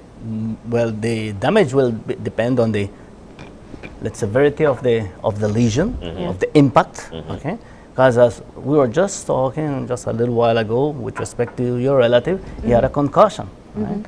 And concussions, there is no structural damage as such, but there is confusion, there is dizziness, and that one needs to be aware that the patient needs to follow up to see if there is any major damage afterwards. But coming with what Lynn was saying, we were just talking about helmets, okay? And of course we know, okay, you need to wear a helmet and that is it. But then he starts to explain to me, well, there are different types of helmets, right? And different types that are going to be giving you better protection. Because we, in the streets, when we see people with their bikes, they have their little child, and the child sometimes don't have a helmet, okay? And both of them have a helmet, parents have a helmet. And I say, well, I mean, what Yeah, that aggravates me when I see it. What is seen, Yeah. right? So, and that is just you're seeing danger there, right? Yeah. Of course, when we see bikers, we say, oh, they are also within that high risk. Yes, bikers are more or less 26 times predisposed to have more brain damages during an accident. Okay, but people that are in vehicles. I remember my professor of neurology, and the first time that we were going to do a clinic outside in one of those remote areas, I see that he goes into his van, he goes into his van, he sits down, and then he puts on a helmet. And I said, I mean, you are... To drive? To drive, you know? Oh. To drive. Okay. And the same thing that you said right now, like any part of your body could be damaged, but your head is very important. And I really just looked at him and I said, oh, so odd, you know? But that was the way how he thought that he was going to protect his brain. Yeah. And that was a lesson basically, right? That how important our brain is when it comes to road traffic accidents, right? Yeah. And he was talking to me and I just couldn't understand him with his big helmet within the vehicle, no? And it's I guess it's, when you consider a car, you have the structure of the vehicle itself as one barrier. On a bike, it's you to the road. Yes. And I don't mean to talk about, I'm sure, if unfortunately, you know, that triggers people if they've lost someone, but so you want to think of what barrier you can have, and that's your helmet. So let's, I mean, we don't always talk about what happens when people survive these incidents. Yeah. They get injuries, and then what type of injuries would you see? Yes, it will depend on the severity of it, on the location where the lesions is going to affect the brain, because each part of our brain has different functions, right? Let's say the frontal part, if it affects the frontal part, that is where we move. So that person could get paralyzed. The area that is to the side is where we start to get our feelings. So the person could lose that sense of feeling. Also to the back we have the vision. So there could be alterations with their vision. But also not only physically, but that person could have alterations with their behavior, with their mood. And I've seen many patients that have that type of alterations. Even when we have a very, let's say, severe type of brain damage due to hemorrhage and bleeding, that could also lead you to dementia. Okay? Not the Alzheimer's type, but you start to forget about things. And memory loss could be either the retrograde, that you could have, don't remember the past, or anterograde. Present, you can't don't keep remember anything in memory. Presently, you just forget constantly. So those are some of the effects that could happen to you, apart from, of course, fatality. Right? So we know now that do you guys have these types of conversations? Like, with your do you talk with others? Because the point I think that Dr. Mendes made is one that we all see. You know, you get your helmet, and then you have your child, your friend on the bike with you, and they don't wear a helmet. Do you talk about things like that? Like I said, we try to warn or tell them or encourage them to actually to wear proper helmets. Yeah. Like everyone have their own actions, and it's unfortunate they sometimes it's out beyond your reach. Yeah. But every time we sit around and we talk about the bikes, we talk about the gears, we talk about whatever we can. But apart from the whole safety factor, we have other conversation that's quite expressive. But yes, we do tell say, well, you know what, this is my helmet. We have this helmet does such as this. You know, it's a conversation sometimes come around, especially that if someone sees that you're about to hurt yourself, you'll find a fellow biker and say, take it easy, or try to put on a helmet properly, or whatever the case may be. I also got encouraged from my family, my friends, my club members to always wear the proper helmets, because of course the heat is very unbearable, but like I said, it's prefer your own safety than the actual heat. So that's right. That's right. Every month, while we commemorate an activity or we celebrate for something, there is also a way to celebrate for it in reality. Like, for instance, the ride is coming up. When is this ride, and how are we going to celebrate this month? Well, the ride is coming this... The 15th. The 15th, okay. And due to the fact that this is the Brain Injury Month, that is one of the ways that we are trying to really make people be aware, bring awareness to awareness on this type of problems that I see that is very frequent in our country, especially when it comes to road traffic accidents. people need to be aware that there are signs that they need to follow when they are on the road. Drinking and driving I believe that right now after COVID, things are starting to again like that, yes. to be seen that it is frequent, no? So it is important that people and parents be aware that also the children, they have to really protect the children from any injury at home, right? And they also be aware that any child that, or any person that has a trauma, that has a fall, some of the things that one will ask to see if there is any problem there is if the child vomit, did the child tendency to go to sleep. Okay, so those are signs that one looks for to see if there is a concussion, if there is a contusion, if there is something that one needs to be more trying to see if there is any damage. No? But when it comes to road traffic accidents, it is important that the prevention is the most important part. Once the damage is there, it is very difficult. Yeah. More or less, it takes about 6 months to see if the person will be coming out of those effects from the traffic itself. No? Wow. Wow. So how big is the community of riders that you expect to come out on the 15th?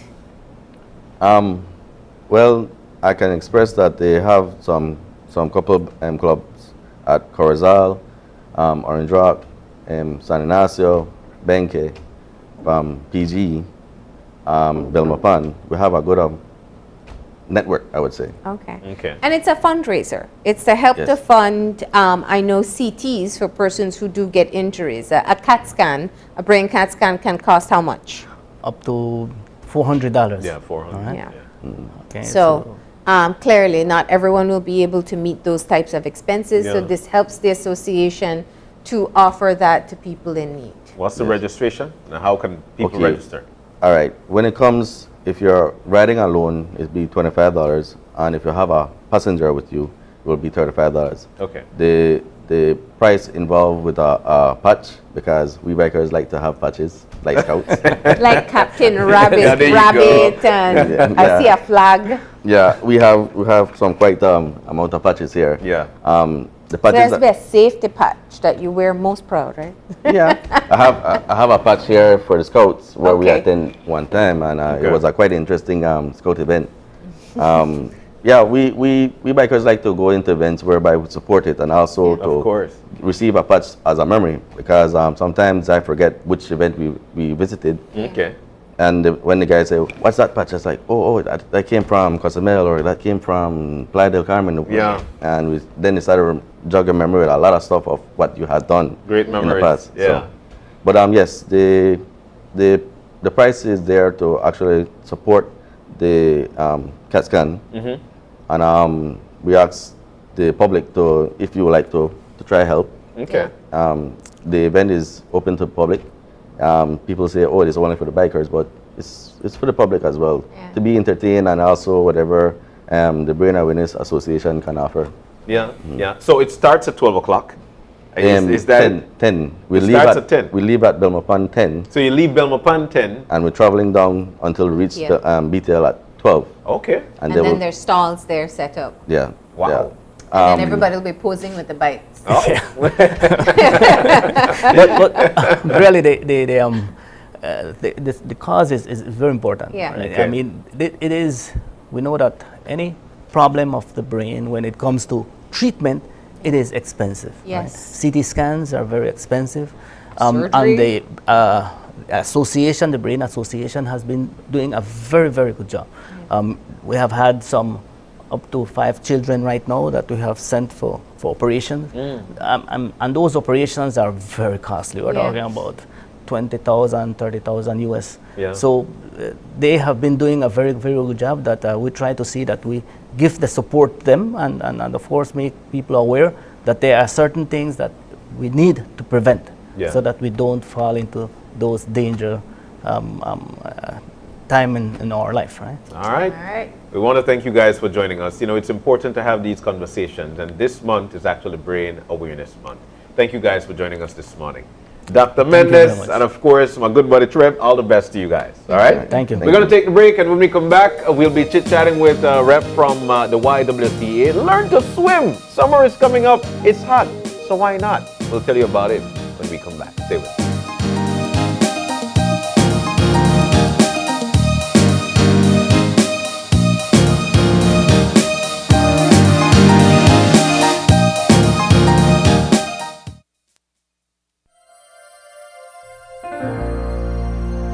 Hello, friends. This is Dr. Bob Roberts with another 60-second sermon from God's Word.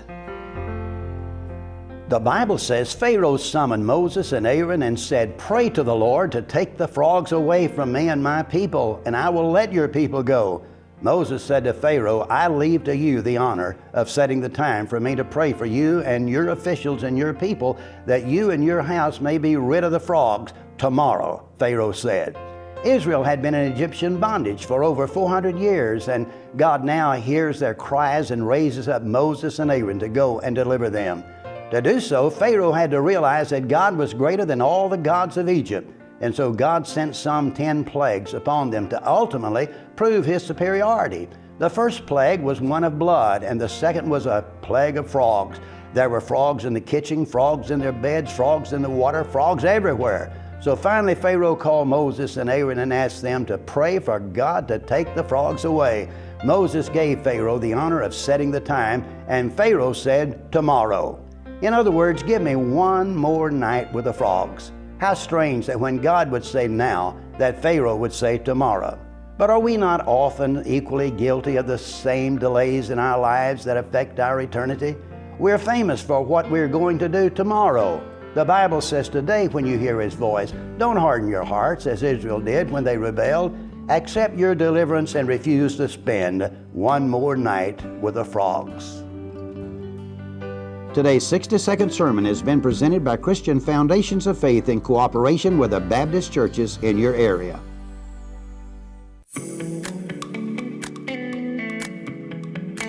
Get ready. Universal Hardware is doing it again with a mega sale in Belize City from May 19th to May 21st. Enjoy deep discounts on Leaf Fan motorcycles, Echo chainsaws, Shindaiwa brush cutters, Makita power tools, Easy Care paint, Calif flooring, Toolcraft hand tools, Sankey AC units, and much more. Grand raffle on May 21st. Don't miss out. Universal Hardware, the preferred solutions provider.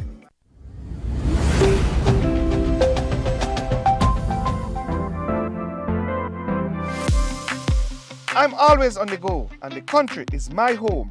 So when I want to get away from it all, I immerse myself with my favorite movies, all from the new Smart Stream app. It's easy to use this service. Purchase your movies from the app and use your mobile data, Smart Stream data packages, or smart broadband to stream and enjoy. Be like me and stream on the go with Smart Stream.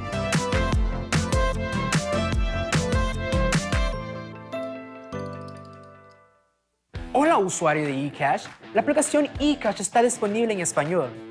Cambiar el idioma de tu aplicación de eCash de inglés a español es rápido y sencillo. Déjame mostrarte cómo se hace. Primero, abre tu aplicación eCash. Introduce tu PIN.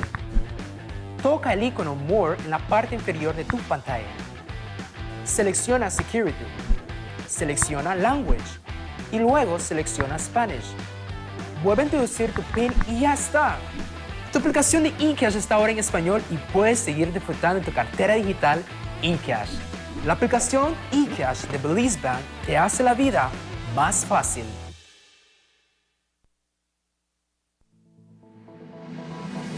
Applying for a Social Security sickness benefit? Here's what you need to know. A complete claims package includes 1. Sickness claim form fully completed by the claimant and medical doctor. 2. Salaries record form completed by the employer or HR representative. 3. Proof of bank account such as bank book, online banking, or statement displaying your name and account number. To submit via email, you need to Take a clear photo or scan of the documents and email to claims@socialsecurity.org.bz. Be sure to include your full name, social security number, and benefit type in the subject line of the email. Or you can drop off all completed forms into the Dropbox slot at the nearest branch office. Deadline to submit is 14 days from your first day of illness. All forms are available on the website at www.socialsecurity.org.bz. Social Security Board, safeguarding you, your family, your future.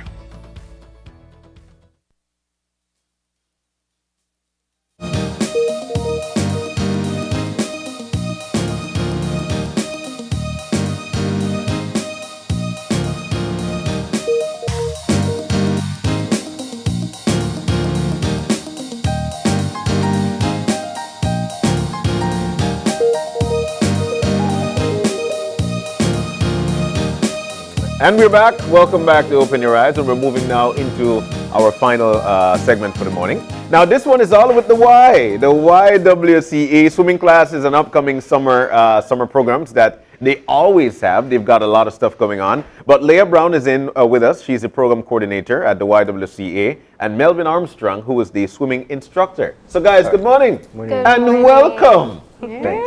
It's nice to have both of you in. I am a big believer in the Y. Two of my children went to the Y. Two of my girls, they went to the Y.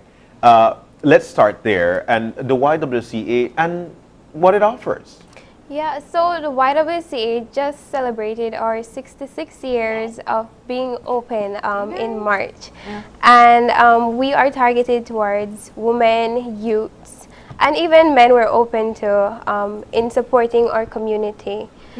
We have our preschool, like Mr. John had said. We have our preschool program, we have our adult skills program, and we had our health program for some time, which we're trying to get back on the road. The adult skills teaches new skills like the sewing, the cooking, baby baking, different skills. We also had the English as a second language for those who might have might want to learn English from Spanish. And we recently graduated a total of 45 students with that among the various topics, the various classes that we had. We have the health program that we're trying to get back on foot, where students who may not have had, who might not have finished their primary school education could go on to that and learn different skills that might not be targeted specifically to school, but even having both the basics and another skill for them to fall back onto. We have the swimming classes, which we are now in. We're now started. We have the May Saturday swimming classes, and we have the June Saturday swimming classes. And it's for children and adults. Yes. Yeah. Great. This is the official reopening of the pool since COVID, right? Yes. Yes. So Melvin, tell us about that. I mean, it's very important for folks to know, at least learn that skill. We're a coastal country, and we need to learn to swim. Tell us about it. We have well, let's say the Y is known for teaching instructors and instructors going on their own. Yeah. So the program is based for non-swimmers and swimmers. Swimmers who want to increase on their skills can also join. We have volunteers who have no knowledge of swimming can also volunteer as well. Yeah. So we'll be going out to schools to seek volunteers for this program. And the program starts in June, and we'll be doing June, July, and August. That's a three months. Yeah. But the Saturday program already started, so you can still sign up for this Saturday program coming. It's already started, but you can still join. Okay. When it comes to level of swimming, it's a vast knowledge of swimming. Swimming cannot stop. You can also increase at any point of time. Yeah. So here at the Y, we literally provide the swimming program. The Y is known for a successful swimming program. Yeah. And if you have anybody that's interested in swimming, sign up. Yeah. Contact us at the Y and come sign up. Even the toddlers. Yes. We have a popular toddler group, ages from 3 and up. under. Yeah. From 3, you can take them to learn to swim, which Correct. is important because when they see water, That's an it's like introduction to the water. Yes. Yes. And we teach them water safety, different techniques, so that we know that they are safe in case of any emergency and so on. And with the Saturday classes that have started already, do we see a lot more people joining? I mean, we were in pandemic times. We had lockdowns. A lot of people weren't able to go anywhere, but people wanted to learn that skill. Correct. What are we noticing at this point? When we first started up the program, there was a limited amount of people signing up, but on the day of the start of the classes, we have a lot of walk-ins. So the knowledge for them to know that the swimming is available, we need to put that out there 100%. So, you know, we have instructors who are on their own doing also swimming program at other institutes as well. So the swimming is well known. Yeah. So we just need people to know, yes, why is open, come and sign in. Nice. What's the cost of the swimming program? The swimming program is $100 and it covers 8 sessions in all. Okay. It's 2 hours. So for the Saturday, you cover 2 hours, which is 2 sessions. And when you complete all 4 weeks for the month, then you have your certificate. Right now, if you'd like to join, because we already did 2 sessions already, if you'd like to try to get into the class for this Saturday, then you could go ahead and maybe do an extra class to catch up and then sign up to continue. Or if you'd like to apply for June, then you can go ahead and register.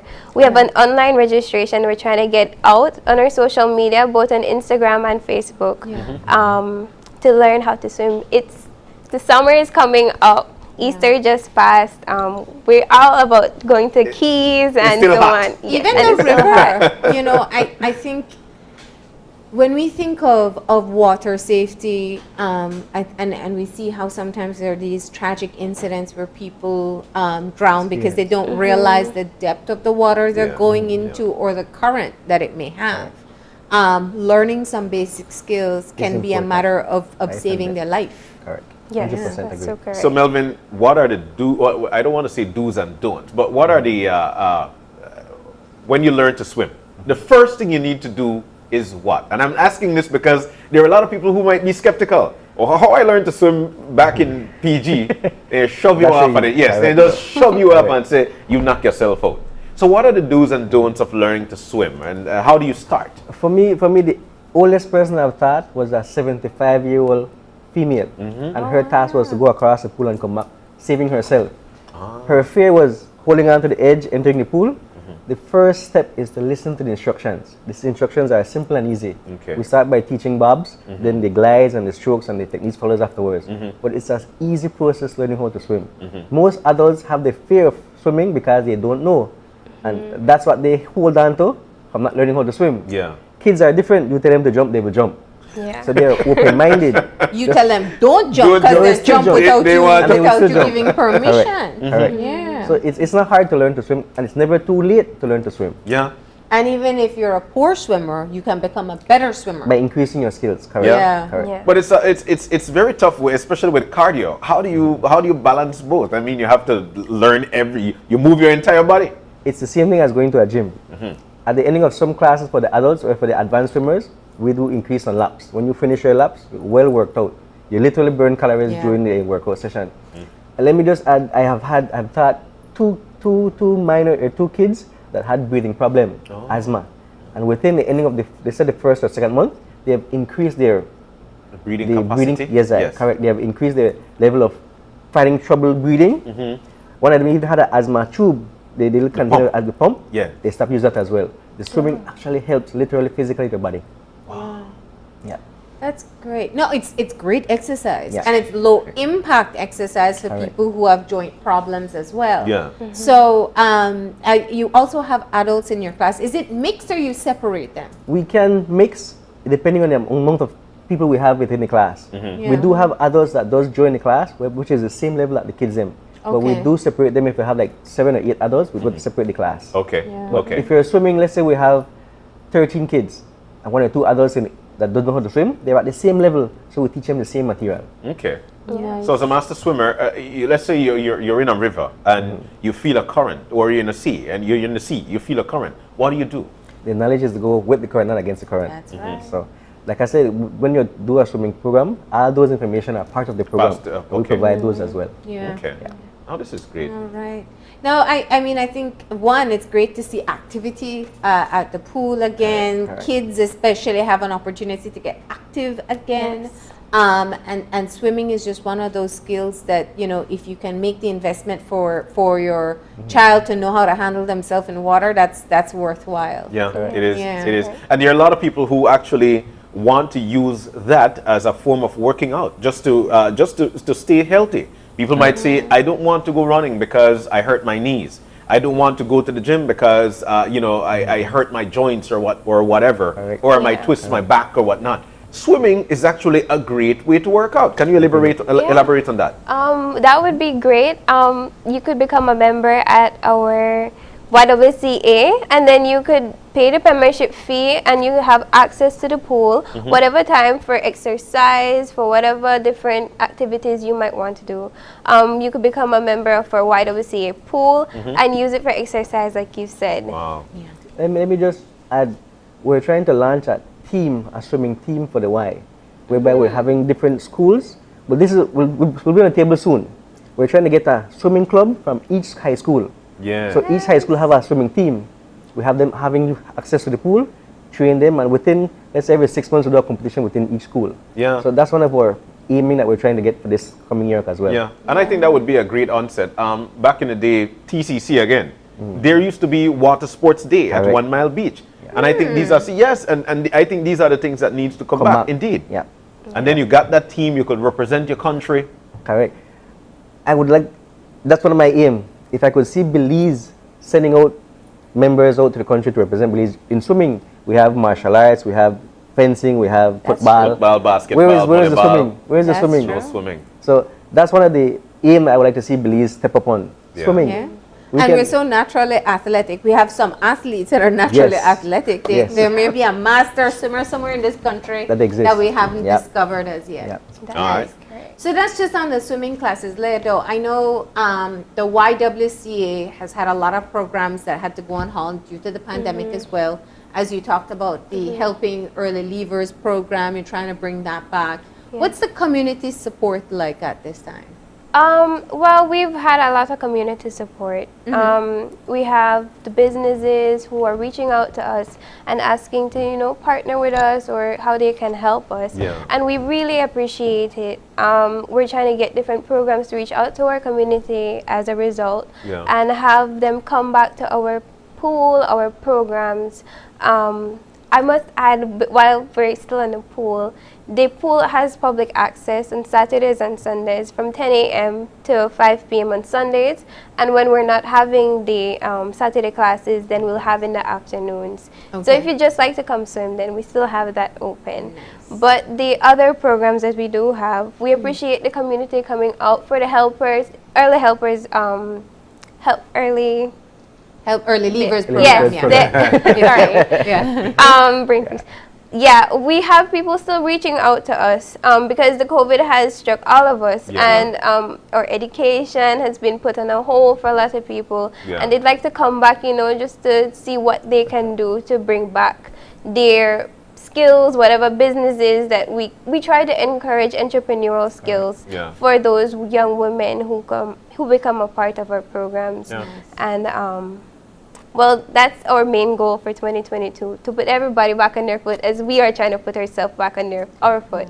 Yeah. And enrollment for the preschool, that's full already or ongoing? No, it's still ongoing. Please come and apply, enroll your child for the preschool. We're still open to come in. And you still have the morning and afternoon groups? Yes, we still have them. Plus there is a daycare, if I'm not mistaken. I'm not sure if they still have that. Yes, we do have the daycare. Our daycare is filling up, but if you could just call in and see what availability we have anytime you need care. We try to offer affordable and quality care for our children. Indeed.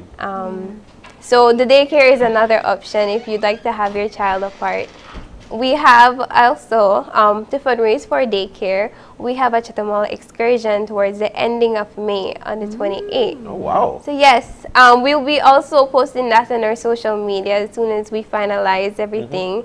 So you could be a part, anybody could sign up. We have our daycare Prince and Princess pageant coming up in June, on June 10th. So if you'd like to see, they're so adorable. I promise you'll have the time of your life seeing them being a part of that pageant. Wow, that's so cool. Always a lot happening at the Y. Always, indeed. But and finally, with respect to what are some of the programs that we could actually find on there, tell us about your social media platforms that folks could go on out and see what's there to offer. So yeah, we try to use our social media as much as possible to keep everyone informed. The different programs that we're having, we're focusing mostly on our summer programs right now. We're preparing for that. But the preschool, we're about to be graduating and we're taking in those who would like to apply. The daycare is taking in people, and we're also planning other activities to fundraise and so on. So once you, we have our Facebook right here. Our Instagram is also a part. You could just look up Belize, YWCA, YWCA Belize, and you'll find us very easily. Yeah. All right. We still have the Johnny Cake mix? Yes, we Oh do. my goodness. Yes, That's we right. do. You could come to the Y to purchase the Johnny Cake mix, or we have at Brody's and Save You if you like, for ease of access. Yeah.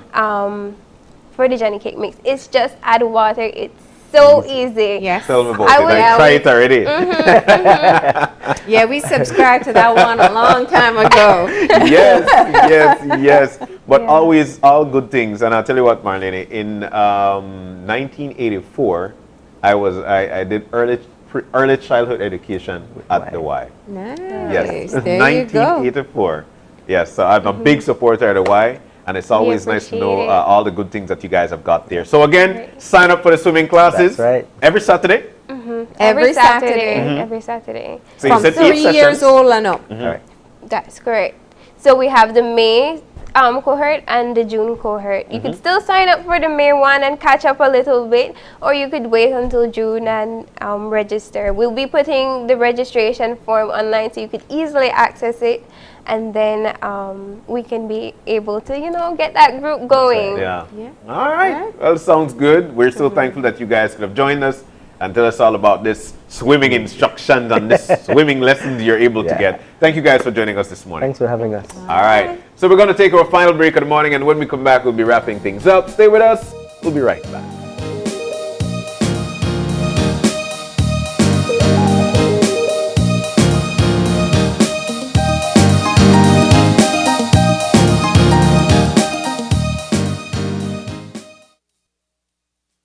It's almost lunchtime, and Alice is getting hungry and forgot to bring cash.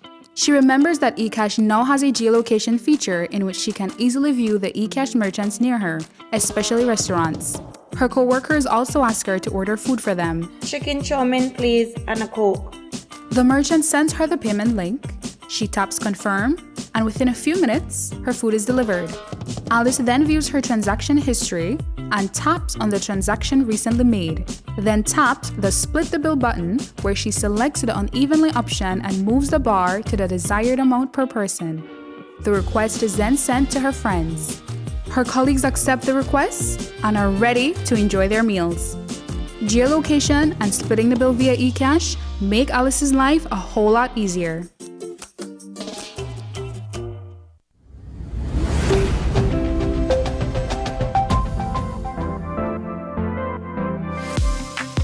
I'm always on the go, and the country is my home. So when I want to get away from it all, I immerse myself with my favorite movies, all from the new Smart Stream app. It's easy to use this service. Purchase your movies from the app and use your mobile data, Smart Stream data packages, or smart broadband to stream and enjoy. Be like me and stream on the go with Smart Stream.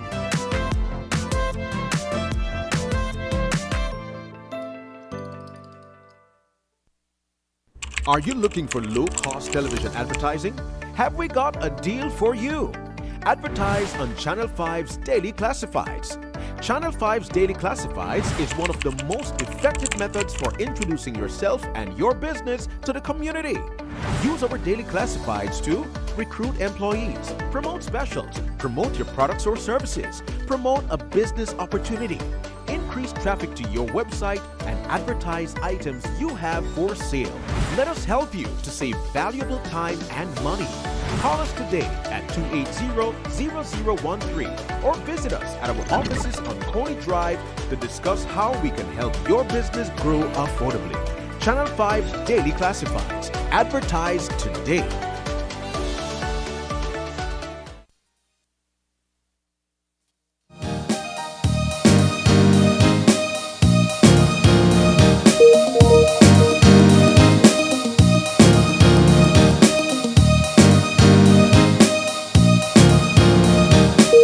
we're back. Just like that, though, we have come to the end of our show for today. It was very, very informative, and it's very important for folks to know about all the topics that we share with you. We actually got things started this morning with none other than the BTIA and UB as they collab on a summit. And this is, of course, to reimagining the Belizean tourism. You know how important that is, Marlene, because if all of us are into it, then the fruits that will bear will definitely be a success. And a lovely collaboration. I mean, you know, the collaboration between BTIA and UB is a natural fit. I don't know. And then we had a collaborative effort between the bikers and the Belize Brain Awareness Society. Yeah. You know, when you think of brain injury and the potential harm that can come from an accident from a motorcycle, it's so fitting that the bikers are the ones who are helping to raise funds and to encourage safety first. Definitely. Yeah. It is it's very important for us to share the information so we could better protect ourselves. All right. That rally is the 15th. That rally is going to be on the 15th, and it ends at the BTL Park. BTL Park. They'll be having a great time. It's going to be nice, and families are encouraged to go on out there and pledge your support as well. So thank you for joining us for that. And of course, the Y with their swimming classes and all the classes that they share, Marlene. Big supporter of the Y I am. I could tell you that much. They've got their swimming courses going on as we speak. May cohort is on as we speak. You're still able to register for that, and of course register for June and learn to swim with the Y. Very, at very any good program. age. At So any even age. if you're an adult and you're not a strong swimmer, maybe you know you're a parent and you wish you could be better in the water with your kids. This is the opportunity. It's on Saturdays, and you can go in and improve your skills so you can be safer around water. Definitely, and of course they've got the pool there. You're able to. The public is encouraged to. If you feel hot, then hey, you pay a fee, you go on in, and you do your thing. It's that easy. But we're so thankful that you were able to join us. Without you, this is not possible. You wake up, you open your eyes, and you started your morning right with us. If you've got any questions, any concerns, drop us a line at oye@channel5belize.com. You can also find us on Facebook at Open Your Eyes BZ, and you can also find us on Instagram at OYEBelize. And remember to tune in tomorrow morning When you open your eyes to start your morning right. And as per usual, keep your eyes, your minds, and your hearts open. We'll see you soon. Enjoy your day, Belize.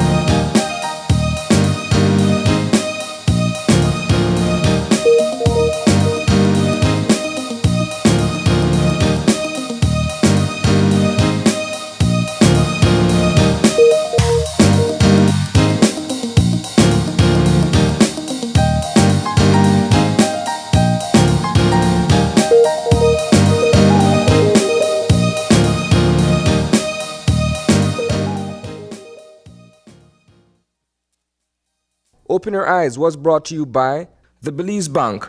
Our country, your bank.